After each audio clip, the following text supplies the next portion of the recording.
بسم الله الرحمن الرحيم. الحمد لله رب العالمين. اللهم صل وسلم وبارك على محمد وعلى آل محمد.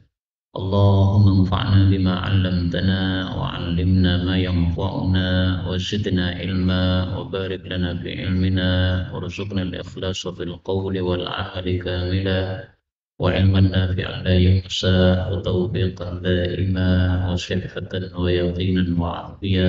آمين يا رب العالمين.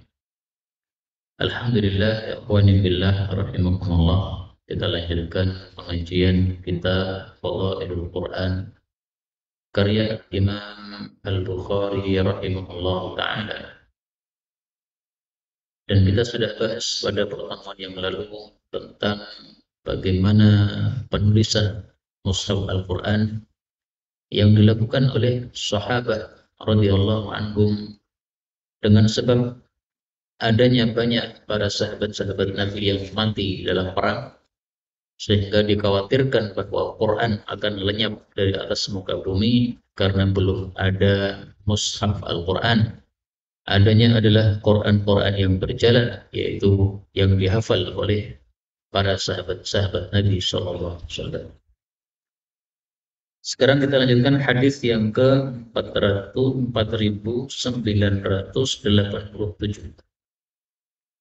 فقال المؤلف رحمه الله تعالى ونفعنا به وبعلومه في الدارين آمين.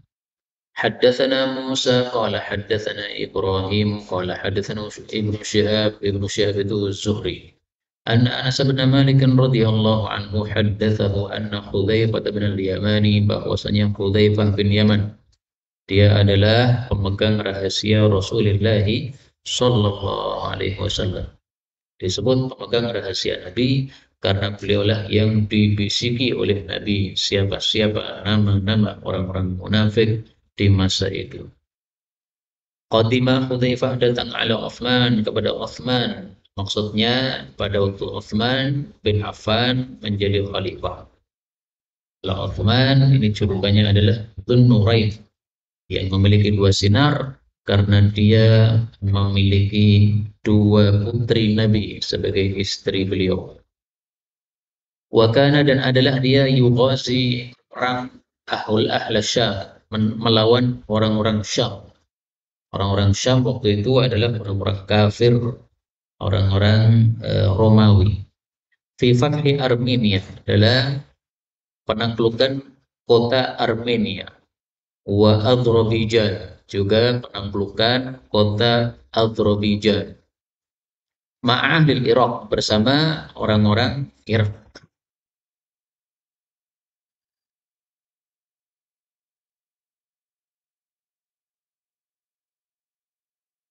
Fa'afza'a, maka dia membuat terkejut. Fa'afza'a, maka membuat terkejut Hudzaifah, kepada Hudzaifah.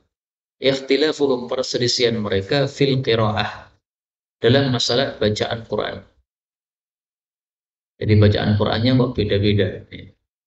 Faqala Hudzaifah, maka berkatalah Sayyidina Hudzaifah li Uthman, kepada Sayyidina Uthman, ya Amirul Mukminin, wahai Amirul Mukminin, adrik, susullah hadhil umat ini, qabla ayyakhtalifu, sebelum mereka berselisih fil kitabi, di dalam kitab yaitu Al-Quran, ikhtilaf al-Yahudi, seperti perselisihan Yahudi wan Nasara, dan Nasrani. Fa arsala Uthman, maka Sayyidina Uthman mengutus ila Hafsah, kepada Hafsah. Hafsah ini istrinya Rasulullah sallallahu alaihi wasallam. Dia adalah putrinya Sayyidina Umar. An arsili, kirimlah ilaina, kepada kami, bisuhuf, lembaran-lembaran. Yang dimaksud suhuf di sini adalah mushaf Al-Quran yang ditulis di masa Sayyidina Abu Bakar. Nangsafuha, kami akan mengkopinya. Jadi maksudnya akan ditulis ulang, ya, karena mengkopi zaman dulu belum ada fotokopi, adanya ya ditulis ulang. Fil masahif, pada mushaf-mushaf yang lain. Tsumma naruddaha, kemudian kami akan mengembalikannya ilaiki, kepada engkau. Fa'arsalat biha, maka mengirim dengan mushaf tadi Hafsatu Sayyidatuna Hafsah ila Uthman, kepada Sayyidina Uthman. Fa'amara, maka Uthman menyuruh Zaid bin Thabit kepada 4 orang. Yang pertama Zaid bin Thabit. Ini adalah ahli faraid di kalangan sahabat Nabi sallallahu alaihi wasallam. Wa Abdullah bin Zubair, orang yang kedua. Ini salah satu dari 4 Abdullah yang terkenal. Abdullah bin Zubair, Abdullah bin Umar, Abdullah bin Abbas, dan Abdullah bin Amr. Yang ketiga wa Sa'id bin Al-As. Yang keempat wa Abdurrahman ibn Al-Harith ibn Hisham. Nah, ini 4 orang yang ditugasi oleh Sayyidina Uthman. Fanasakhuha, lalu mereka mengkopinya fil masahif, pada mushaf-mushaf yang lain.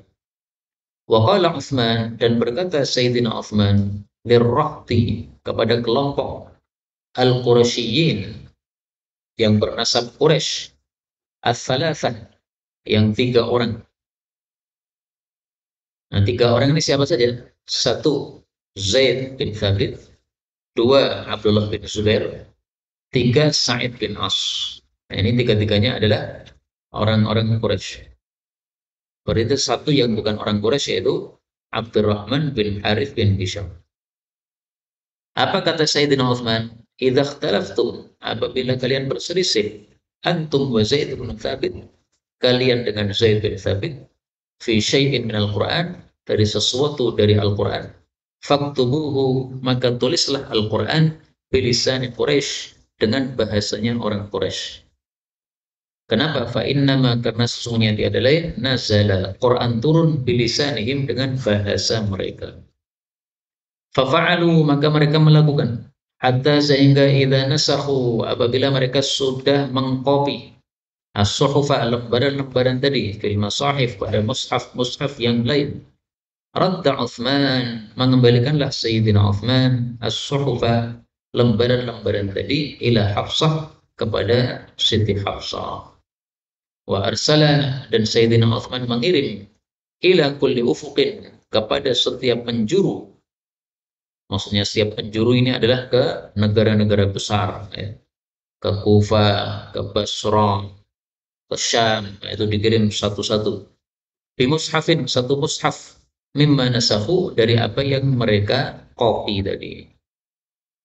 Wa amara bima siwahu, dan beliau memerintahkan dengan apa-apa yang selain dari mushaf tadi, minal Qur'ani, dari Al-Qur'an, fi kulli sahifatin, yang berada pada lembaran, au mushafin, atau mushaf, ayyuhraq, untuk dibakar semuanya, dimusnahkan, supaya bacaan Quran umat manusia, umat Islam ini bacaannya sama. Jadi kaum muslimin rahimani wa rahimakumullah, ternyata mushaf Quran yang bisa kita nikmati pada masa kita sekarang ini mengkaitkan beberapa orang sahabat-sahabat Nabi sallallahu alaihi wasallam. Pertama, Sayyidina Abu Bakar. Dialah yang menulis mushaf Quran, tapi cuma satu saja. Yang setelah Abu Bakar mati, maka dibawa oleh Sayyidina Umar. Sayyidina Umar mati, dibawa oleh Sayyidatuna Hafsah. Tidak dibawa oleh Uthman, karena diwarisi oleh Hafsah dari bapaknya, yaitu Sayyidina Umar. Nah, di masa Sayyidina Uthman terjadi peperangan besar, penaklukan tadi Armenia dan lain-lainnya. Ternyata umat Islam bacaan Qur'annya beraneka ragam. Sini menjadi ini membaca ini membaca itu. Nah, Hudzaifah melihat ini, khawatir dia. Ini kalau dibiarkan umat Islam bacaannya macam-macam gini, ini bisa menyebabkan pertentangan di antara umat Islam. Karena manusia itu memang mudah bertengkar. Beda dikit saja sudah bertengkar. Akhirnya Sayyidina Hudzaifah mengusulkan kepada Sayyidina Uthman, ini tolong umat Islam disusul sebelum mereka jadi berperang antar sesama mereka. Gimana nyusulnya? Nah, disatukan Qur'annya. Bagaimana cara menyatukan Qur'annya? Ini semua Qur'an yang bersebar itu urutannya macam-macam, ya. Ada mungkin yang pertama adalah surat Al-Baqarah dulu, Al-Fatihahnya di belakang mungkin. Atau urutannya sama-sama Fatihah, tapi 2, 3, 4-nya urutannya beda-beda. Ini semuanya dibakar saja. disatukan Quran di atas muka bumi dengan Quran yang dibuat di masa Sayyidina Abu Bakar saja. Nah, usulan itu setuju. Akhirnya mereka pinjam kepada Siti Hafsah. Dari situ kemudian dibuat, kalau nggak salah itu 6 mushaf. Kenapa dibuat 6 mushaf? Karena akan disebarkan ke negara-negara besar. Di Hijaz, Makkah, Madinah satu, di Syam satu, di Mesir satu, misalnya gitu. Nah, maka dari situlah mushaf-mushaf yang ada sekarang ini disebut dengan istilah mushaf Utsmani. Itu karena berdasarkan 6 mushaf yang sudah dikopi oleh Sayyidina Utsman pada masa khilafahnya sesuai usulan Hudzaifah. Yang melakukan siapa ini pengkopian ini? 4 orang sahabat Nabi, 3-nya dari kalangan Quraisy, satunya bukan Quraisy tadi. Ada Zaid bin Thabit, ada Abdullah bin Zubair, ada Sa'id bin As, ada Abdurrahman, dari 4 orang. Nah, maka setiap kita membaca Quran, maka pahalanya ini juga akan ngalir kepada mereka-mereka tokoh-tokoh yang sudah kita sebutkan tadi.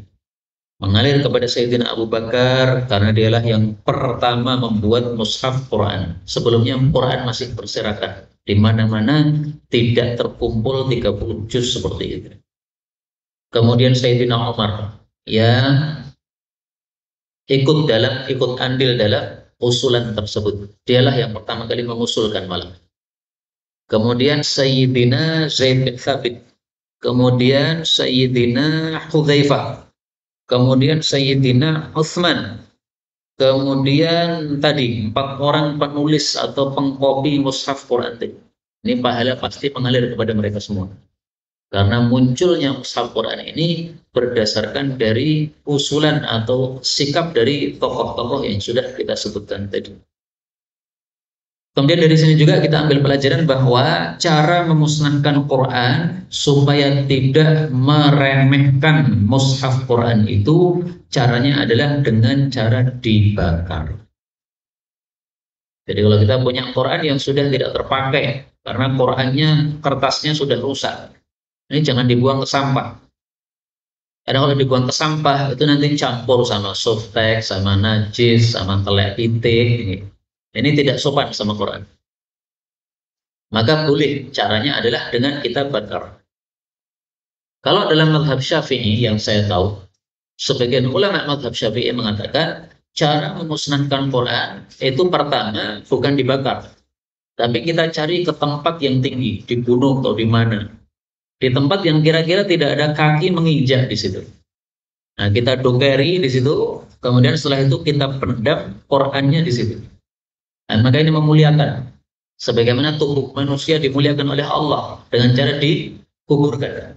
Walaqad karramna bani Adam. Sungguh kami telah memuliakan manusia, kata Allah dalam surat Al-Isra. Nah, dimuliakannya gimana? Salah satu bentuk kemuliaannya adalah jasad manusia mati tidak dibuang seperti hewan-hewan yang lain, tapi dikuburkan dalam tanah, dimuliakan. Nah, Quran juga begitu. Kalau tidak bisa melakukan seperti itu, baru langkah kedua adalah dibakar ini. Tapi ini cukup susah ya, terutama yang tidak pernah mendaki gunung seperti saya. Wah, ini susah ya. Harus naik gunung dulu untuk memendam Quran yang sudah tidak terpakai. Ini menyusahkan. Maka orang-orang seperti saya tidak usah mengamalkan usulan tadi, cukup melakukan seperti yang dilakukan di masa sahabat tadi, dibakar sudah selesai. Kalau sudah dibakar, bakarannya tadi, bekas bakaran Quran tadi dibuang ke sampah, nggak apa-apa. Kenapa? Karena sudah bentuknya bukan Quran lagi, tapi bentuknya sudah menjadi apa? Arang atau barang yang berbeda. Maka kalau barangnya sudah berubah, hukumnya sudah berubah. Tai anjing najis, ya. Tapi kalau sudah dibakar tai tadi, kemudian menjadi abu, maka abu tadi sudah tidak najis. Kenapa? Dia bukan tai lagi, tapi dia abu.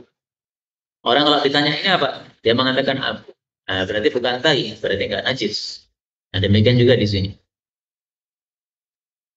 Kemudian tadi saya ada salah terjemah ternyata ya. Coba kembali ke kalimat pertama dari hadis tadi. anna Hudzaifah bin al-Yaman qadima ala Utsman. Hudzaifah datang kepada Utsman. Wa kana yughazi ahla Syam. Nah, ini salah saya terjemah. Wa kana, dan adalah Sayyidina Utsman yughazi itu bukan berperang, tetapi mempersiapkan pasukan. Kalau berperang itu yaghzu. Nah, di sini yughazi, mempersiapkan pasukan. Pasukannya dari mana? Ahla Syam, dari penduduk Syam. Penduduk Syam waktu itu sudah musyrik.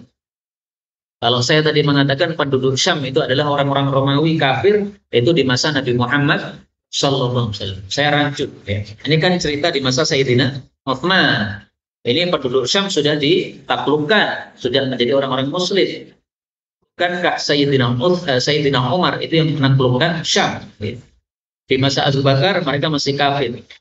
Nah, di masa Sayyidina Umar, Syam ini sudah ditaklukkan menjadi orang-orang Muslim. Nah, maka di sini penduduk Syam maksudnya umat Islam yang ada di Syam. Dikirim untuk Fathi Armenia, untuk menaklukkan Armenia, juga untuk menaklukkan Azerbaijan bersama dengan penduduk Irak. Nah, jadi dua pasukan Muslim yang dikirim. Satu penduduk Syam, Muslimin yang ada di Syam, dua Muslimin yang ada di Irak. Nah, itu terjemah yang benar untuk kata-kata yughazi tadi. Ya. Mohon maaf saya terlewat tadi. Baik, kita lanjutkan hadis 4988.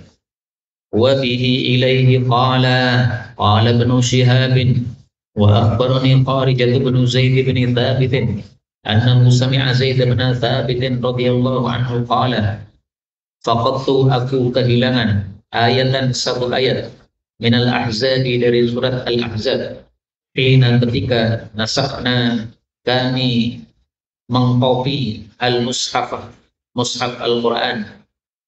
Fatuntu, sungguh adalah aku dulu, asma'u, aku mendengar Rasulullah sallallahu alaihi wasallam yang biha, membaca ayat tersebut. Faltamasnaha, maka kami mencari ayat tadi. Wawajadnaha, maka kami mendapati ayat tadi ma'a Huzaimah, bersama Huzaimah ibni Thabit al-Ansari radhiyallahu anhu. Ayatnya adalah minal mu'minina rijalun sadaqu ma'ahadullaha alaih. Min, di antara al-mu'minin, orang-orang beriman, rijalun, ada kaum laki-laki, sadaqu, yang mereka jujur, ma'ahadullah, terhadap apa yang mereka sudah melakukan perjanjian kepada Allah alaihi, di atasnya. Ini surat Al-Ahzab ayat 23. Fa'alhaqnaha, lalu kami pun menyusulkan ayat ini fi suratiha, di dalam suratnya, fil mushaf, di dalam mushaf Al-Quran. Maksudnya adalah ketika Zaid bin Thabit disuruh untuk mengumpulkan Quran menjadi 30 juz, satu kitab seperti itu. Itu dia cari-cari satu ayat kok nggak ketemu, yaitu surat Al-Ahzab ayat 23. Padahal ayat tadi dia hafal. Dan banyak sahabat-sahabat Nabi yang hafal, banyak. Tidak hanya satu dua orang, banyak yang hafal. Tapi dicari tulisannya yang ada dalam cerpean, yang ada dalam kulit-kulit itu nggak ketemu. Jadi para sahabat Nabi dulu, mereka hafal Quran dalam otaknya atau dalam hatinya. Tapi tidak tertulis. Hanya sebagian ayat yang ditulis. Nah, ini yang dicari ini adalah ayat tapi dalam posisi tertulis. Kalau cuma posisi dihafal, ya semua sahabat hafal ayat ini. Tapi yang tertulis nggak ketemu. Akhirnya dicari, akhirnya ketemu pada satu orang saja bernama Huzaimah bin Thabit al-Ansari. Siapa orang ini? Huzaimah bin Thabit al-Ansari. Nah, ini cerita menimbulkan satu cerita yang lain. Huzaimah ini, dia seorang sahabat Nabi yang memiliki keutamaan yang tidak dimiliki oleh sahabat-sahabat yang lain. Keutamanya adalah kalau dia bersaksi, maka cukup satu orang itu sudah mewakili dua orang saksi. Ini Huzaimah. Maka seolah-olah Dia membawa cerpean ayat tadi. Ini saya bawa ayatnya. Dia seorang diri membawa ayat tadi. Itu seolah-olah ada dua sahabat Nabi yang menulis ayat tersebut. Lah apa kasusnya? Kenapa Huzaimah kok dijadikan oleh Nabi persaksiannya seperti dua orang? Pada suatu hari Nabi membeli onta kepada seorang Arab Badui. Setelah sah akadnya, tapi karena belum dibayar, maka ontanya masih dibawa Arab Badui tadi. Tiba-tiba Arab Badui ini menjual onta itu kepada orang lain. Maka Rasulullah menegur, loh, kenapa kamu jual? Kan sudah menjadi milik saya, sudah saya beli. Maka dia mengatakan, mana buktinya bahwasanya kamu itu sudah membeli onta saya ini? Kalau kamu nggak bisa mendatangkan bukti, ya jangan ngaku-ngaku gitu. Nah, maka tiba-tiba Khuzaimah ini datang kemudian mengatakan, ya Rasulullah, saya bersaksi bahwasanya engkau sudah membeli onta itu dari Badui. Nah, maka Nabi balik bertanya, dari mana tahu kamu bersaksi seperti itu? Apakah pas kita transaksi dengan Badui tadi kamu melihat? Padahal waktu transaksi tadi cuma 4 mata, Nabi sama orang Badui tadi. Maka Huzaimah mengatakan, ya Rasulullah, memang saya tidak melihat ketika engkau melakukan jual beli tadi. Tetapi kalau Allah menjadikan engkau orang yang terpercaya menyampaikan wahyu, maka untuk masalah-masalah dunia pasti engkau lebih terpercaya, nggak perlu bukti. Nah, maka sejak saat itu Nabi mengatakan ini satu orang persaksiannya sama dengan dua orang. Nah, maka kejadian ini mungkin ya berarti ini disengaja oleh Allah. Sengaja ayat ini tidak ada pada orang lain selain Huzaimah supaya orang-orang tahu bahwa Huzaimah ini punya fadilah yang tidak dimiliki oleh sahabat-sahabat yang lain, yaitu satu orang senilai dengan persaksian dua orang.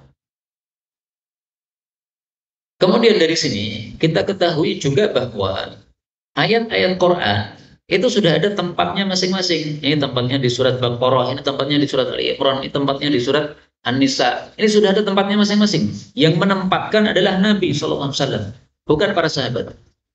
Karena setiap kali ayat turun, Nabi mengatakan, ini ayatnya ditulis, gabungkan pada surat sana. Turun lagi ayat, maka Nabi mengatakan, ini ayat ditulis, gabungkan surat sana. Yang gabung-gabungkan itu Nabi.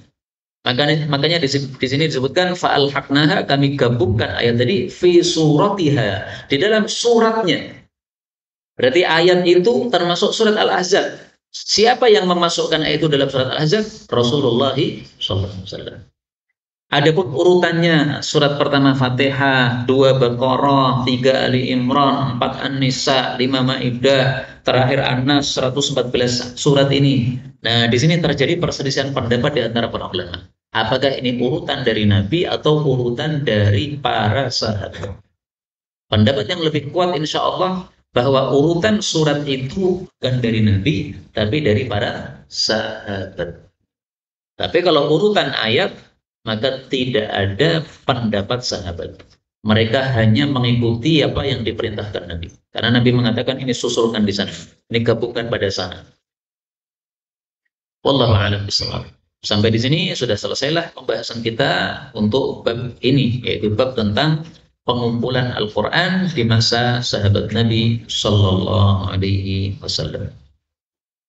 Kita lanjutkan bab berikutnya, bab katibin Nabi Sallallahu Alaihi Wasallam, bab penulisnya Nabi Sallallahu Alaihi Wasallam, juru tulisnya Nabi.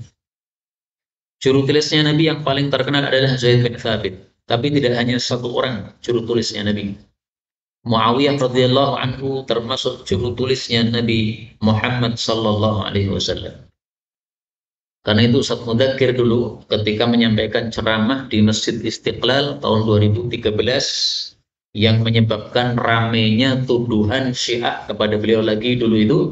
Nah, itu beliau menjelaskan, saya waktu itu hadir dan mendengar langsung, beliau mengatakan Muawiyah termasuk penulis wahyu Nabi sallallahu alaihi wasallam. Ini adalah keyakinan Ahlus Sunnah wal Jamaah. Orang-orang Syiah, mana mau mereka mengakui bahwa Muawiyah sebagai penulis wahyu Nabi. Nah, maka sebenarnya perkataan beliau bahwasanya meyakini bahwasanya Muawiyah termasuk penulis wahyu Nabi Shallallahu Alaihi Wasallam, ini sudah tanda-tanda itu perkataan Ahlus Sunnah wal Jamaah. Kalau memang beliau Ustaz Mudzakkir itu Syiah, ya pasti akan mengatakan seperti yang Anda katakan Syiah, yaitu tidak mengakui Muawiyah sebagai pencatat wahyunya Rasulullah Shallallahu Alaihi Wasallam. Dan memang saya temukan dalam Sahih Muslim, Muawiyah itu termasuk pencatat Nabi. Karena ketika bapaknya Muawiyah yang bernama Abu Sufyan masuk Islam, maka dia minta 3 perkara. Satu, anak saya yang bernama Romlah, yang bernama Ummu Habibah, itu kamu jadikan sebagai istrimu. Maka Nabi mengatakan, iya. Padahal waktu itu Ummu Habibah sudah jadi istri Nabi. Jadi tampaknya maksudnya, ini tolong anak saya tetap jadi istrimu sampai kiamat. Jangan diceraikan.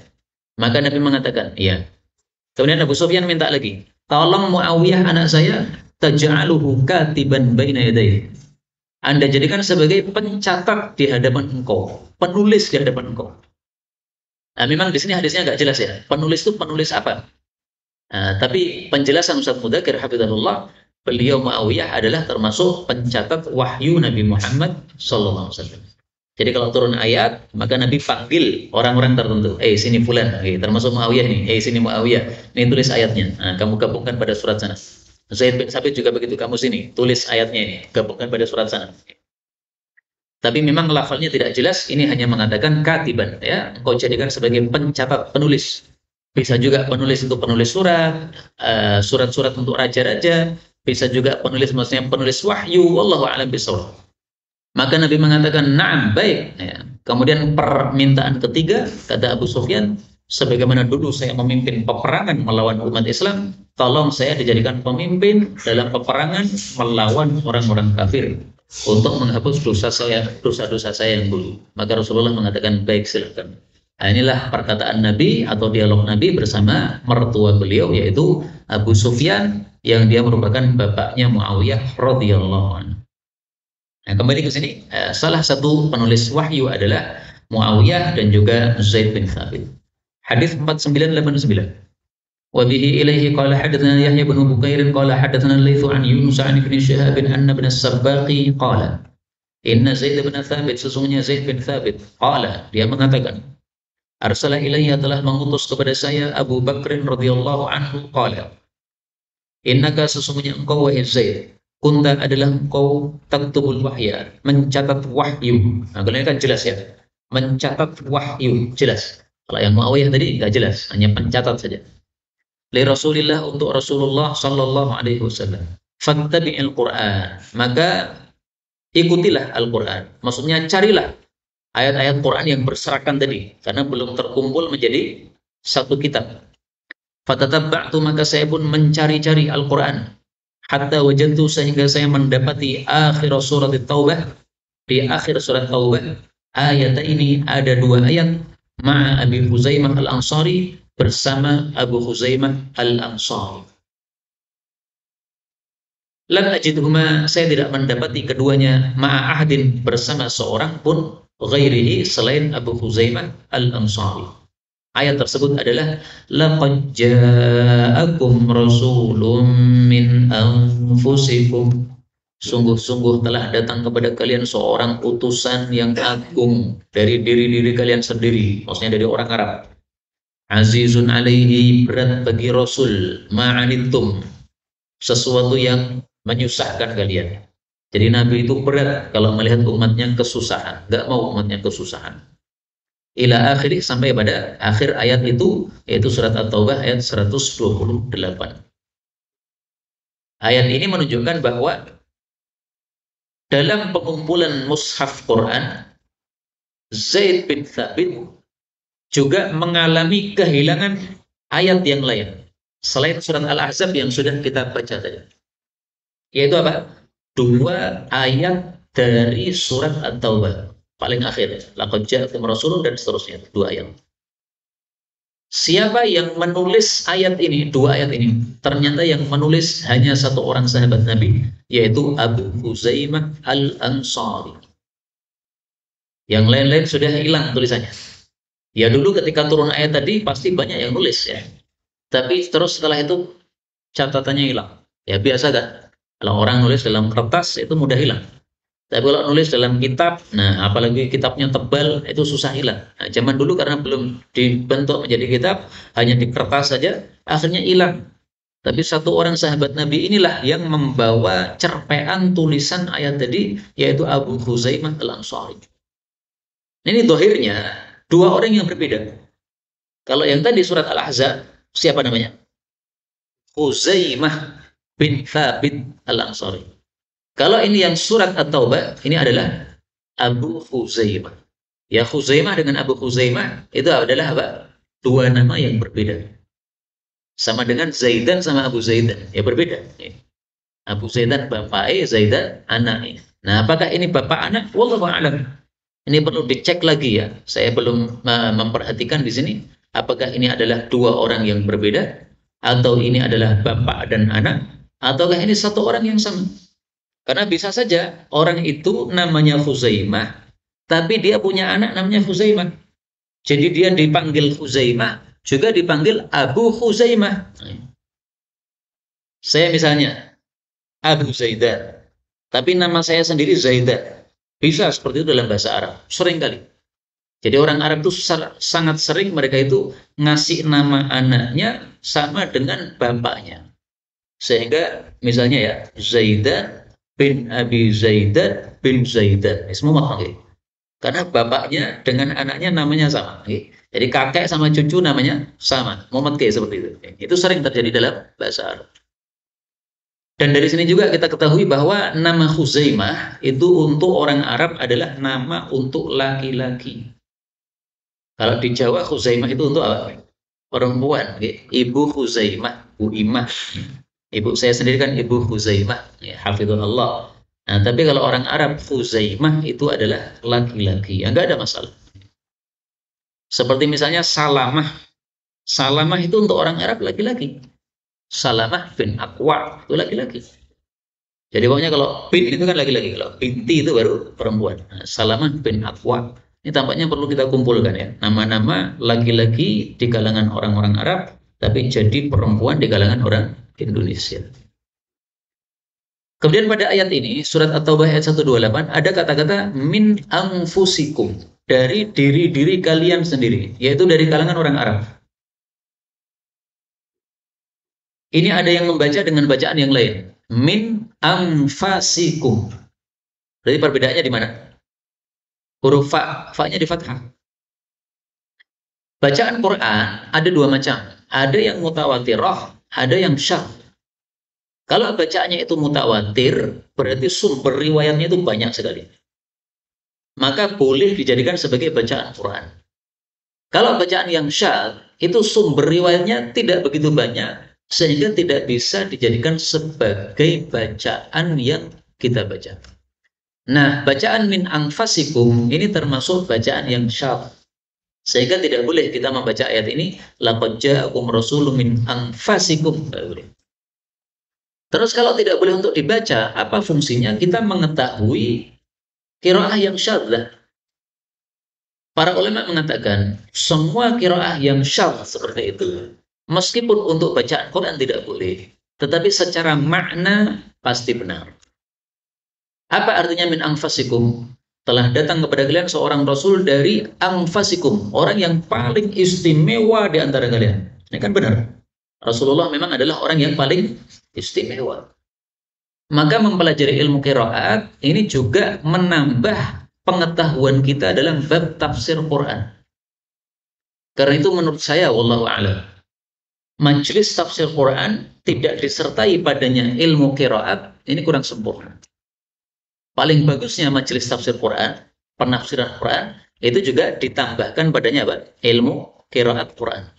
Karena dengan qiraat yang bermacam-macam itu akan menambah wawasan makna untuk ayat yang kita baca. Ini kalau dibaca begini maknanya begini, kalau dibaca begitu maknanya begitu. Nah, itu dalam ilmu qiraat. Sehingga rata-rata majelis tafsir yang ada sekarang ini, baik itu di Indonesia maupun yang lainnya, rata-ratanya adalah majelis tafsir Quran dengan bacaan hafaz saja. Padahal Quran itu bisa dibaca dengan 10 bacaan yang masing-masing bacaan punya 2 cabang, berarti ada 20 bacaan.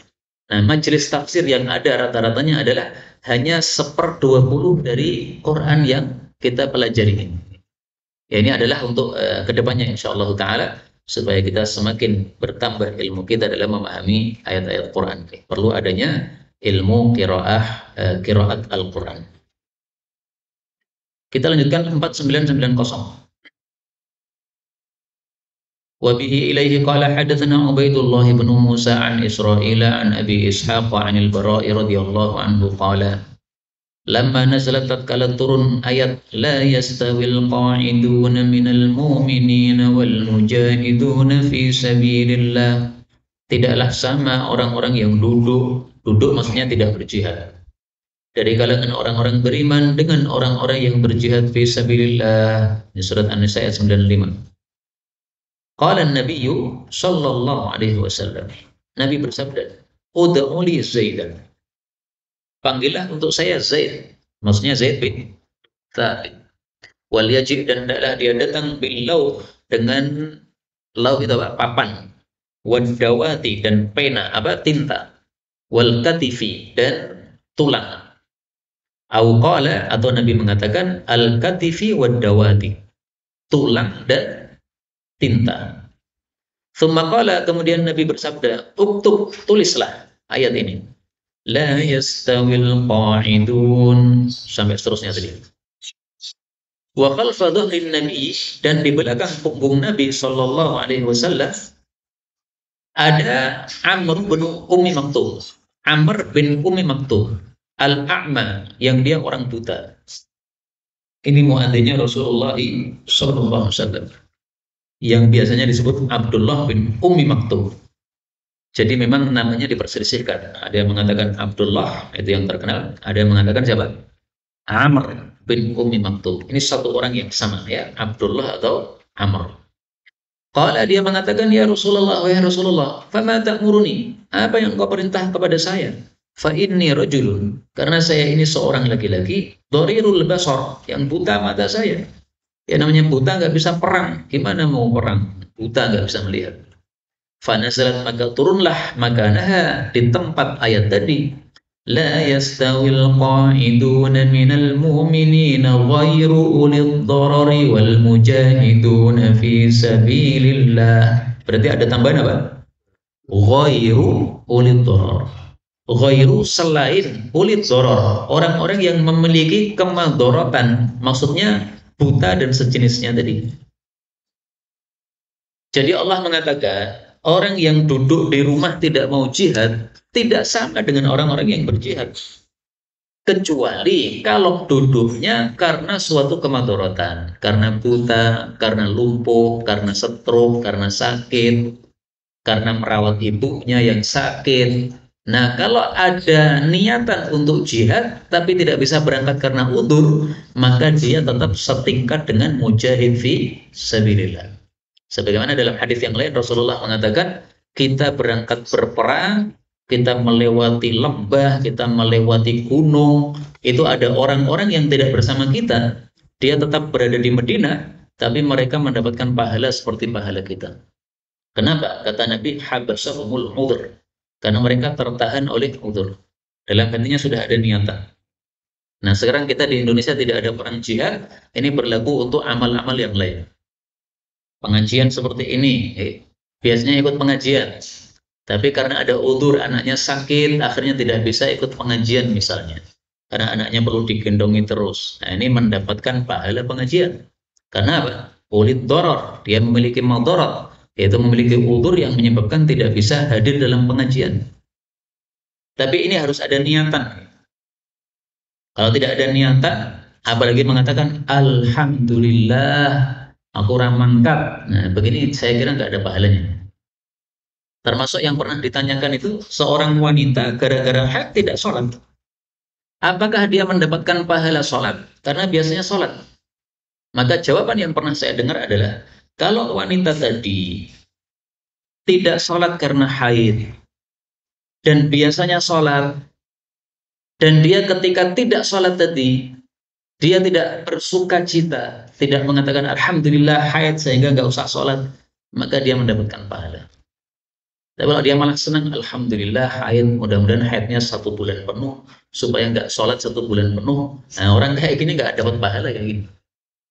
Jadi tergantung kepada sikap kita adalah masalah ini. Wallahu a'lam bishawab.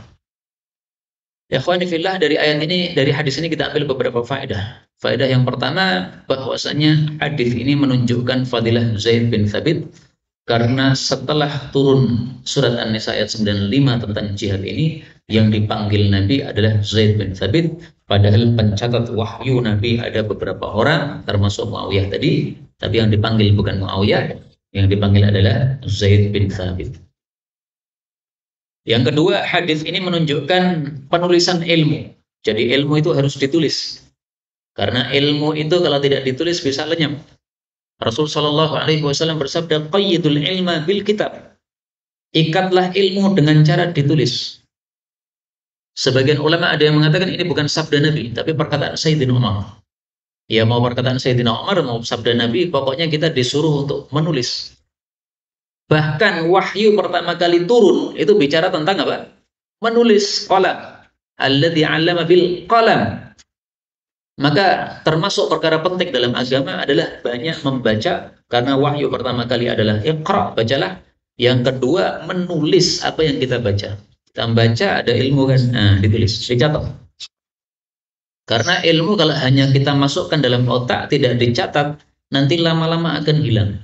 Kalau sudah hilang, sudah nggak ada bekasnya. Tapi kalau kita catat, maka hilang dari ingatan kita, masih terbekas pada catatan ini. Dan ini betapa sering saya mendapatkan seperti itu. Saya pernah nyantri di Jawa Timur di pesantrennya Ustadz Maftuhin Soleh An-Nadwi, ahli bahasa Arab. Di situ kita mempelajari ilmu balaghah, ilmu bahasa, demikian juga fikih Syafi'i waktu itu. Nah, ternyata di kitab saya ketika saya ngaji sama beliau, itu ada catatan-catatan yang merupakan ilmu baru. Ketika sudah lama buku itu nggak saya pelajari, pas saya nganggur-nganggur saya ambil, kemudian saya baca catatan-catatan itu. Itu adalah catatan-catatan yang dulu sudah lama saya tulis, ketika saya baca lagi saya merasa, loh, ini ilmu baru ini. Jadi saya sudah lupa lagi. Nah, coba kalau saya tidak mencatat, ilmu sudah hilang, belas sudah. Tapi gara-gara dicatat, maka saya lupa, tapi saya baca lagi, jadi teringat lagi. Ini menyebabkan ilmu jadi lebih kuat lagi. Nanti kalau saya lupa lagi, maka saya tahu, oh tadi saya nulisnya di halaman itu, saya buka lagi halaman itu, dan itu catatan saya. Nah, ini pentingnya kita menulis seperti itu. Maka Rasulullah pun menyuruh para sahabat untuk nulis Quran supaya Quran ini terjaga, ya, ditulis. Para ulama mengatakan al-ilmu saydun, ilmu itu seperti buruan. Wal kitabatu qaidun. Adapun tulisan itu seperti borgol untuk buruan tadi. Berburu harus setelah ditangkap itu diikat. Kalau cuma dikumpulkan di pinggir sini aja ya sudah, nanti akan pergi lagi. Nah, demikian juga ilmu harus dicatat. Karena itu harus jerendeli kalau kita ngaji itu. Ngaji tidak bawa pena itu seperti tidak ngaji itu. Kecuali kalau panjenengan seperti Imam Bukhari, mendengar satu kali langsung apal, nggak perlu ditulis. Nah, itu silahkan nggak bawa pena. Tapi saya kira tidak ada di antara kita yang seperti Imam Bukhari. Maka saya pernah ngaji sama Ustadz Sufyan Nur, Dr. Sufyan Nur, Sufyan Baswedan. Ini di Sarkliwan, ya, seorang dokter di Sarkliwan. Waktu itu belum dokter, beliau mengajarkan Sahih Muslim. Saya pas lupa nggak bawa pena, Pak. Nah, maka saya ngaji Sahih Muslim, saya juga susah. Waduh, nggak bisa nyatetin. Nah, melihat saya nggak bawa pena, beliau senyum mengatakan, wah, antum ini seperti Imam Bukhari, nggak perlu nulis. Padahal saya sebenarnya juga suka nulis ini, tapi karena lupa saja nggak bawa pena. Harus siapkan. Ngaji kalau bawa tas, nah, tasnya harus disiapkan, ada penanya, dicatat ilmu yang baru yang kita dengarkan. Atau ilmu-ilmu yang baru yang kita baca, dikasih tanda. Misalnya ini tadi, Amr bin Ummi Maktum, itu adalah nama lain dari siapa tadi? Abdullah bin Ummi Maktum. Ini ilmu baru atau sudah lama ini, Pak? Baru. Nah, ini bisa dikasih tanda. Kalau saya biasanya kan pakai stabilo itu. Nah, Amr saya kasih stabilo. Supaya Pak jadi tanda. Oh, ini ilmu baru nih, ya. Ternyata Abdullah bin Ummi Maktum nama lainnya adalah Amr bin Ummi Maktum alias diperselisihkan. Kok bisa satu orang namanya dua? Biasa toh? Satu orang namanya dua itu sesuatu yang biasa. Ada orang yang namanya Pak Bagong, padahal dalam KTP-nya nggak ada kata-kata Bagong di situ. Kok bisa dipanggil Pak Bagong? Ya itulah, seperti itu. Manusia faktanya begitu. Kemudian dari sini juga kita ambil pelajaran bolehnya seseorang dinisbatkan kepada ibunya. Karena Ummi Maktum ini ibunya.